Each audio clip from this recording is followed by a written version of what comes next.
Good morning, students. In last class, we have finished up to bronchial respiration.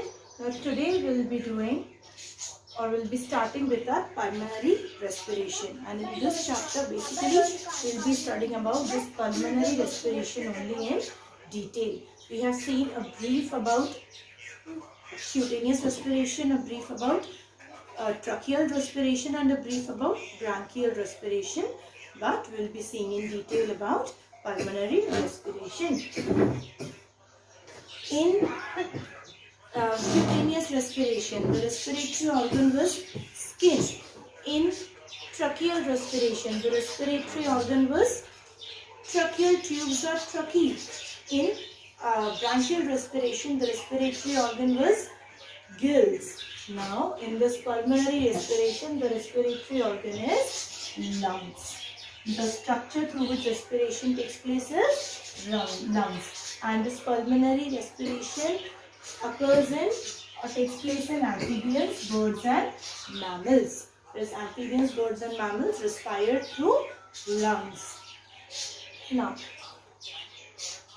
we'll start with respiration in humans. Okay, because humans belong to mammals, and in humans, how does respiration takes place? That we will be studying in detail in this chapter. So, let's consider that if we could have been breathing through skin, what would happen if in us the respiratory organ would have been skin? Why skin, or we can say that why skin is not the respiratory organ in human beings? Because skin is thick to prevent water loss by evaporation. One very important feature of respiratory surface is that it should be very, very thin. But our skin is thick, and why our skin is thick? To prevent water loss by evaporation. Because if there will be water loss, if our skin will be very thin and water will be lost through evaporation, then we'll have dehydration problem. So that's why our body needs to maintain 70% of water. So our body cannot afford to lose water. So that's why we have a thick skin to prevent evaporation of water. And that is why our skin cannot act as respiratory surface. So one criteria of a respiratory surface, that is being thin, is not being fulfilled by skin. Second point is large surface area. The respiratory organs should have, or respiratory surface should have large surface area. The surface area of skin is just, if we take our entire skin out of our body and we spread it, okay? If we take our entire skin out and we spread it, so what will be its surface area? It will be just 1.5 to 2 square meters. Okay, now these two are the problems because of which the skin is not the respiratory organ in our body, because it is thick as well as it has less surface area. So now we'll come to our actual respiratory organ, that is the lungs. And in lungs, basically exchange of gases takes place where? It takes place in the alveoli.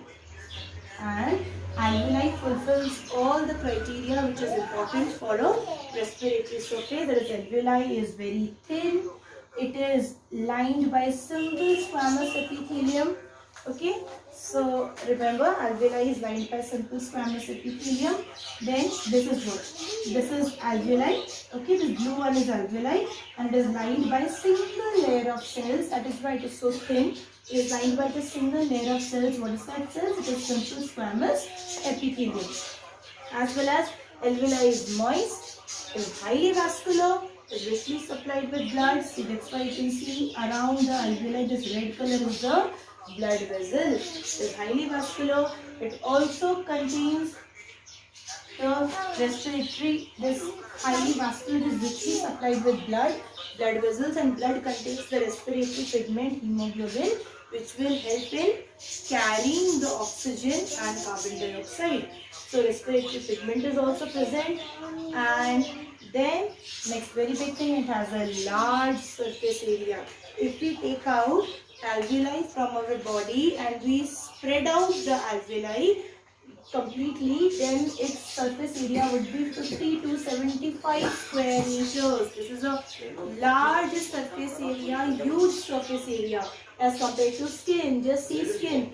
Skin had just 1.5 to 2 square meters, whereas lungs has 50 to 75 square meters, means is that it has large surface area. So it is fulfilling, these lungs are fulfilling all the, in fact, the alveoli of the lungs are fulfilling all the 5 points which are 1, 2, 3, 4, 5. All the 5 points which are essential for a respiratory surface. To call any part of our body as a respiratory surface, it should fulfill this 5 criteria, and the alveoli of our lungs are fulfilling this 5 criteria.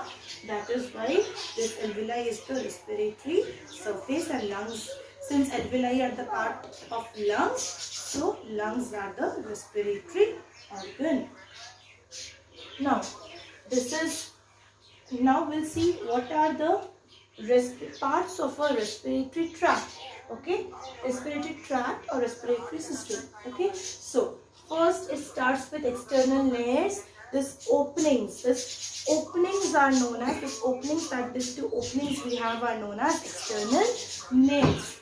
External layers is followed by nasal chambers, which is also known as nasal cavity. Then next is the internal layers. Next is nasopharynx. Next is larynx, which is also known as voice box. Next is trachea. Okay. Then next is bronchi. Bronchi followed by bronchioles. Bronchioles end up into alveoli. It is all in a series. It all forms a chain. It starts with external layers. External layers joins into nasal chamber. Nasal chamber continues into internal layers.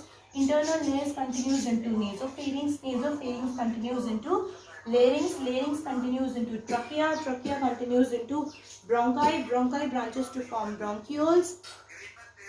Bronchioles, at the end of bronchioles, there are clusters of balloon-like structures called as alveoli. And these bronchioles and alveoli are part of the lungs. Means they are present inside the lungs.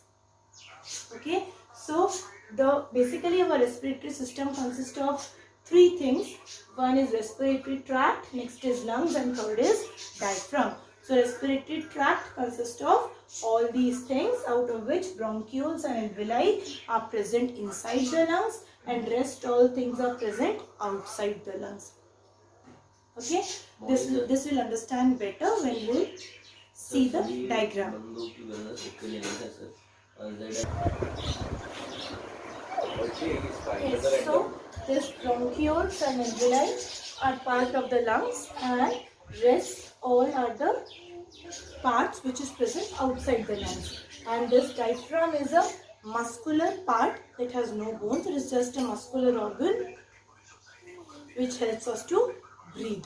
Okay, so how and what this diaphragm helps, what is the role of lungs, how these all different parts of the respiratory tract help in respiration, what is their role, we'll be seeing about it in our next video, in our forthcoming videos.